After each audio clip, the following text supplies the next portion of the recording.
around 550,000 US dollars. Wow. Okay, this is a mid to high income neighborhood, and they've been patched in the back, everything. If you look at this home over here, the gray one, almost the same size, but no pool. This one is $350,000, $400,000 Wow. for a mid to high income area. This is a pretty good price. Yeah. Homes here start at about $70,000, but then you get a smaller home and a smaller neighborhood, of course, stuff like that. Here in Curacao, everybody is allowed to do whatever they want. You don't have to make cookie cutter homes. Like this guy made a weird, modern, I don't know, Mediterranean weird thing with the walls. That's okay. This guy here on the right now, he decided, hey, I want a tennis court in my backyard. Ooh. So do it. You know, the only laws that you have to take into consideration when you're building is safety laws. That's it. Not how your home looks. You know, like this wall is different. This wall is different. We like to make everything different, and we like colors. So you got a lot of different homes in different colors. Okay. Now to show a little bit what we do as kids. As soon as you get a driver's license, or if you don't have a driver's license but you have a car, you still do this. When you go on a date, okay, remember you're young, okay, you're 18, 17, whatever, and you don't have money, but you want to go out with a girl, you buy a bottle of wine at the supermarket for cheap, you know, and you want to hang out with her. This is where you go at night. Chill Hill, okay, we call it Chill Hill. Oh, yeah. Okay?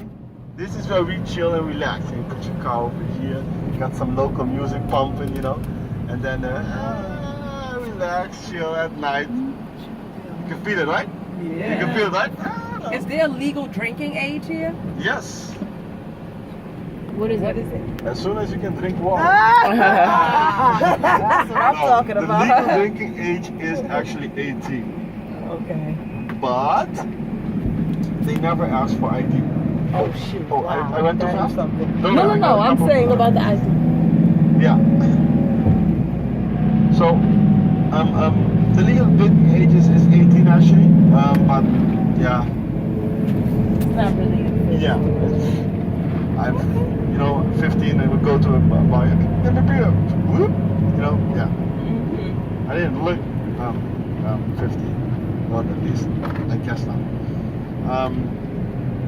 But yeah, we don't have a real drinking problem here in Curacao. Probably not alcohol. We drink.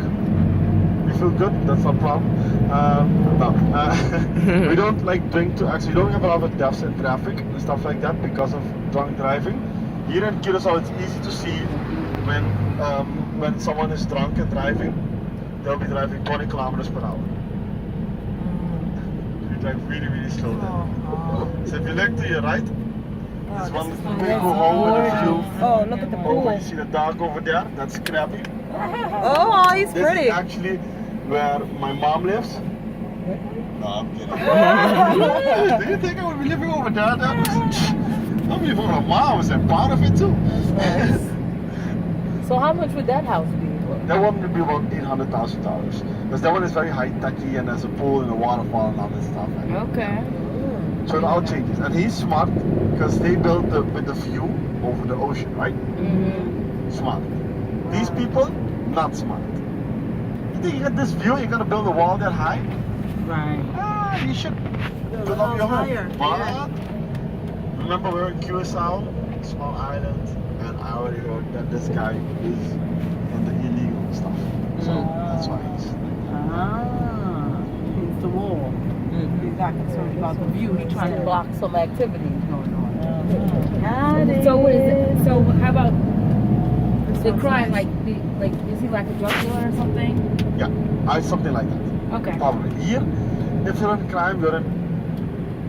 It's either drugs, like cocaine. We don't have a drug problem in Curacao, okay? Not a lot of people do cocaine or crack cocaine or stuff like that. We don't have that problem here. I can count the junkies on the crackheads on my hand. But what we do is we import. Oh, okay. So the Venezuelans, we buy the coke from Venezuela Okay. for 4,000 to 6,000 a kilo, and then people try to ship it to Europe or to America, where the $6,000 kilo suddenly becomes $20,000 to $30,000 kilo. But we don't do it here. And even that isn't done that much anymore. It's not like a free-for-all like in the past. Yeah. Crime here is not bad. Okay? Violent crimes are always in the crime world, okay? So it's always about drugs. Shootings, always about drugs. Nothing else. Drugs are drugs. Someone sold drugs, they shoot them. But they never shoot in public.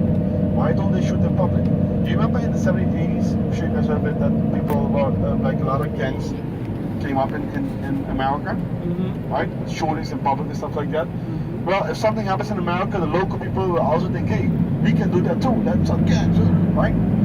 So they did that and they shot someone in public. And what happened was, you live in a small island, it's a community, okay? What happened was, everybody snitched. That boy shot that boy, his mom is here, they live there, her daddy there, everything. Here in Curacao, people know everything about you, okay? If you live here, you can't hide, alright? So if you put people's lives in danger, people will stand up. And that's the beauty of living in a community. Okay. You do get petty crimes, you know, you do get, if there's nobody home and someone is hungry, they'll break a window and enter your home and get something. If you don't want that to happen, get a dog. Nobody gets in your home. Simple as that. But even like that, if you get good neighbors, nobody will do it. It's very rare. Okay? I always say, take your valuables with you, right? Give example, I have a big SUV. My mom loves to ride my big SUV. That I also do tours with, but I have a smaller group. And every time she borrows my SUV, she leaves her bag in the car and locks the car. I keep telling Mom, stop leaving your bag in the car. One of these days they're going to break a window. After 2 years of her borrowing my car and keep repeating that, of course they broke a window. You know, there's 2 rules in life. Never say no to your mother. You can't get mad at your mother. And the women are always right. So let you think that. No, so you can't get mad at your moms. So yeah, but it still sucked. You know, I did have to pay 800 guilders for a new window. Car parts are expensive here. Okay, 800 guilders is about $500. Just so you guys know, if you're ever confused about the prices of guilders in dollars, $1 is 1.75 guilders. Right. Always. We're pegged to the dollar. Whatever the dollar does, the guilder does. Okay? We don't accept euros. We don't accept any other currency. We accept dollars or guilders in cash everywhere because we're pegged. So it's never a different rate, right? Okay. The reason why we're pegged to the dollar is because lots of places in the Caribbean are pegged to the dollar. We're closer to the America. So we're going to do most of our business with the Caribbean islands of America. And because you want to have a currency that is linked to each other, so it's not that expensive that you have to watch when is the best time to buy and stuff like that. So the US news is very important for us. So we also have a lot of US, that's why you have US TV channels, Fox, CNN and all that stuff.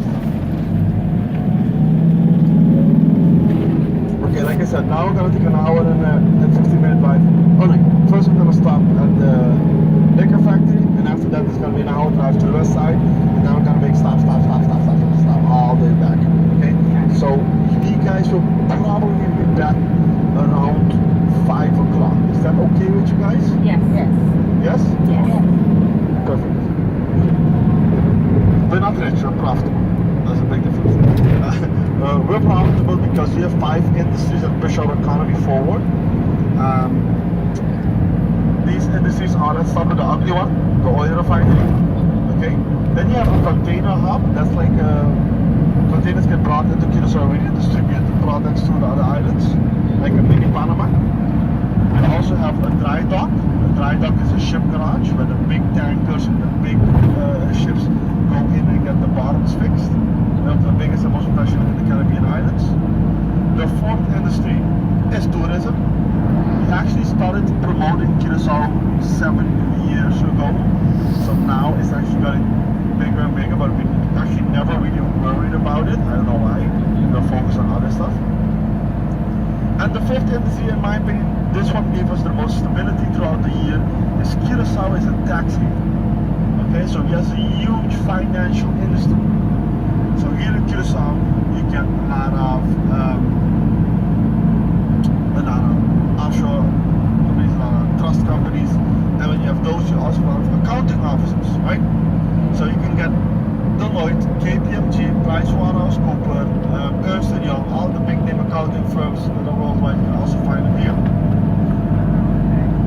And these 5 industries per share are accounting for, which is very rare, because islands normally have 1 or 2 industries instead of 5 industries. You know, for example, Aruba has now only tourism. The tourism is bigger than ours, but that's the main focus for a while. And they used to have an oil refinery. They lost the oil refinery quite a few years ago, and it hit them pretty hard. So, of course, if you go to Aruba, you get the beautiful